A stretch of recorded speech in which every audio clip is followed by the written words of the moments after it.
Hello everyone, we are Turumo BCT team. We have 8 members in our team.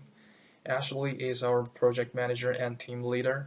Adam is our version control lead. Ben is our model architecture lead. Johnny is our documentation lead. Keaton is our scrum master. Raydong and Lee are our project developer. I'm the test lead. The motivation we determined to choose this project is that we are all taking the machine learning class last semester. Since we have learned some theoretical knowledge during the class, it will be very appealing to get a chance working in a real project. Turmo BCT project is about using machine learning to analyze data and alarms from their blood collection system, which totally match our goal. So we choose this our senior design project. Our sponsor is Terumo BCT. Terumo is located in Lakewood, Colorado, and is the world leader in blood collection. They have an automated blood collection system called the Truma XL. The project vision to create a machine learning model that can predict how the Truma XL machine will behave in the field using the data collected in the system under test SQT environment. We also promised the sponsors to produce a visual representation of the model so the general public can understand how the model functions. We communicated with John Lindner, Chris Hesser, Cesar Guinevert, Karol Saikovsky, and Amanda Davison from Terumo.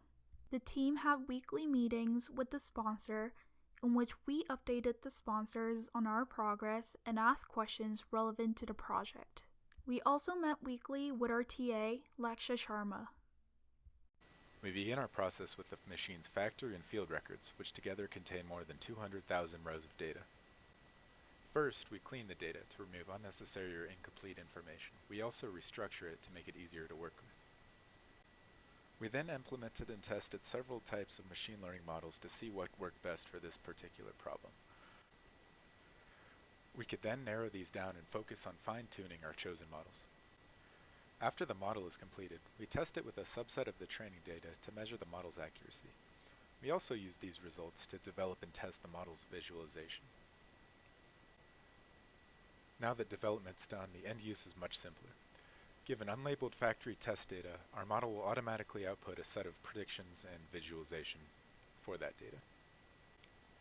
We ran into some problems on our deliverables due to issues with the given data, which will be discussed more in depth later. What this means for the system design is that the end user may have to change some things on the development side, which is not ideal. We tried to account for this in our models to avoid having the sponsor having to redo the model training process. Ideally, they will only need to replace the training data with a better data set, which would be a simple fix. Hi, my name is Adam, and I'm going to go through a quick demo of one of our models. This is our logistic regression model. You can see here at the start, we're mainly just loading in the data, cleaning it up a little bit, splitting into training and test sets, things we're going to need to eventually model the data. Here I can see I've printed out all of the possible alarms that we could use to model. For the sake of this demo, I will be using the DRBC split blurt. Here we can see a histogram of the number of times that the alarm did not go off versus the number of times it did go off. We can pretty obviously see that there is a big difference between these two, which is a bit of a problem for modeling. We generally want these two numbers to be as close to each other as possible. So there's a few strategies we can implement to try to fix that. The strategy I tried to use is called oversampling. And what that basically does is generate additional samples in this category that are similar to the already observed data to try to even these out a little bit. So after I've done that, we can then move on to actually trying to fit our model. The only thing is we don't want to just fit our model with all of the possible features of the data. This will make it very difficult to interpret the final model, as well as most likely overfit to our final data. So what we want to do is find the smallest subset of features that still gives us a good model. I've done that through a process called recursive feature elimination, and in doing so I get the subset of features. Actually, it's only one feature of the target plasma volume milliliters is all we need for this one model. So now that we have our optimal subset of features, we can fit our model and test it on our test set.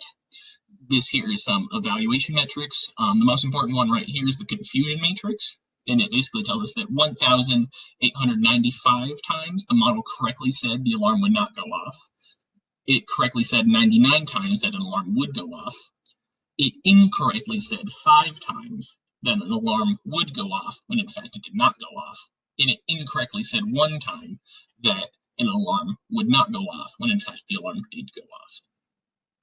The last thing for our model is something called an ROC curve, which is a method of visualization also to see how well our model is doing.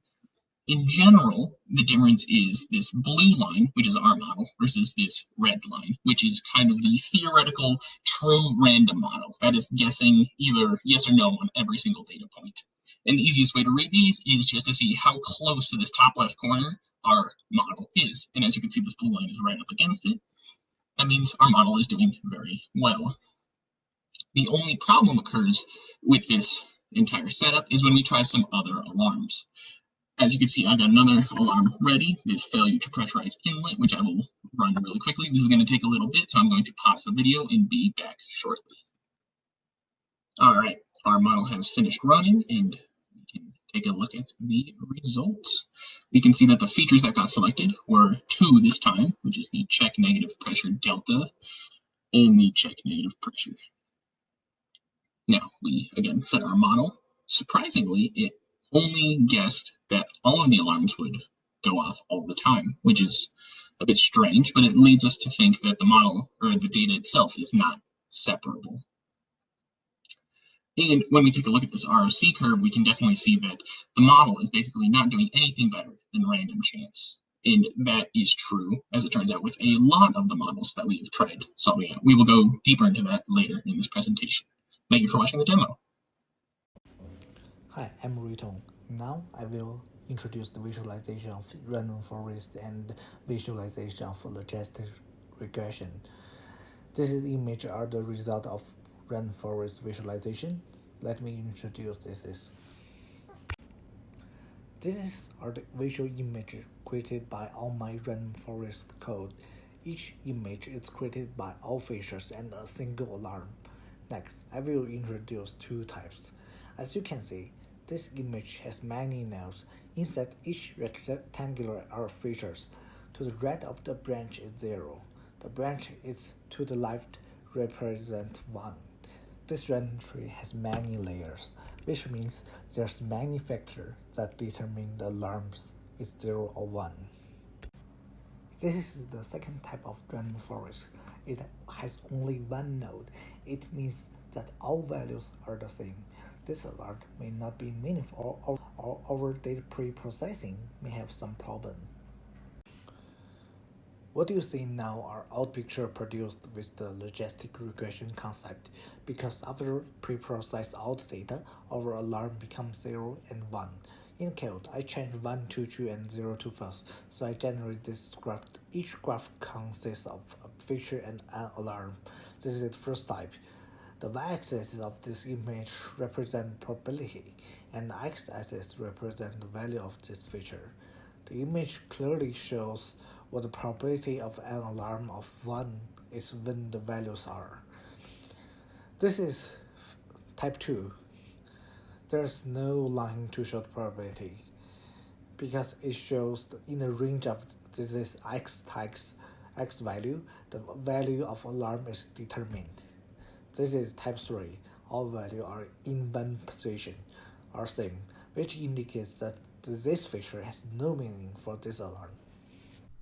While the overall goal of this project was to produce a generalized predictive model that could be applied to any of Terumo BCT's data in the future, we quickly determined this would need to be a stretch goal, and a particularly difficult one at that.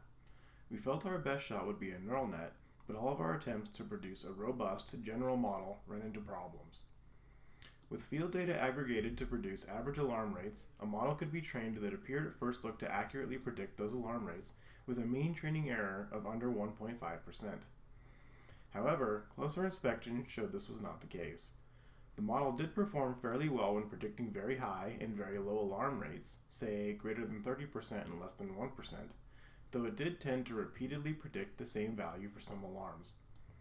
The model really suffered when predicting alarms with rates outside of that range, however. For alarms with somewhat low rates, around 5%, the model had a very strong tendency to just predict 0. This is very problematic as some of the most important run-ending alarms fall into this range.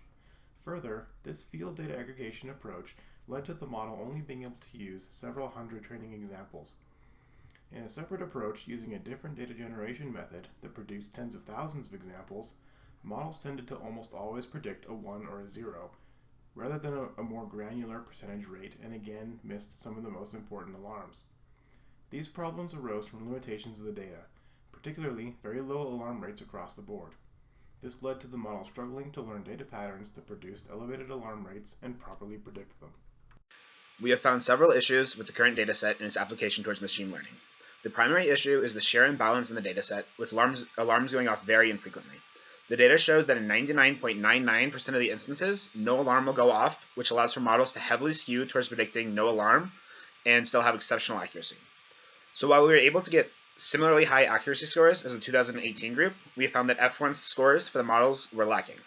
As a workaround, we attempted some unsupervised and outlier detection algorithms. And while these models didn't directly give desired results, they opened up insights that could be used to determine specific alarms that are more suited for machine learning in the future. It's possible that isolating these specific alarms will allow for acceptable F1 scores on the classification problems. Additionally, if a large amount of data that specifically included the instances in which alarms do go off were obtained, it could allow for the models to more effectively pick up the distinctions in these rare events. Or if the final desired output of likelihood of each alarm going off is changed to more general outputs from the machine, it would also allow for the models to be more effective. Hi, I'm Lee. This project for me is a great experience to apply those data processing method and machine learning model knowledge to learn in class on the real field data. And not only that, but also the whole design, create, document, test, and deploy process in industry work. We have great contact with our sponsor through this semester. If we have some confusion on data or some detailed stuff about the project, they are willing to help us solve these problems, such as alarm clarification. Unfortunately, we have a tough time now by the virus, but we still assign tasks and team working as normal in distance in case it doesn't affect our progress. Overall, it's a solid and exciting time to work with our team members, sponsors, and TA. Thank you.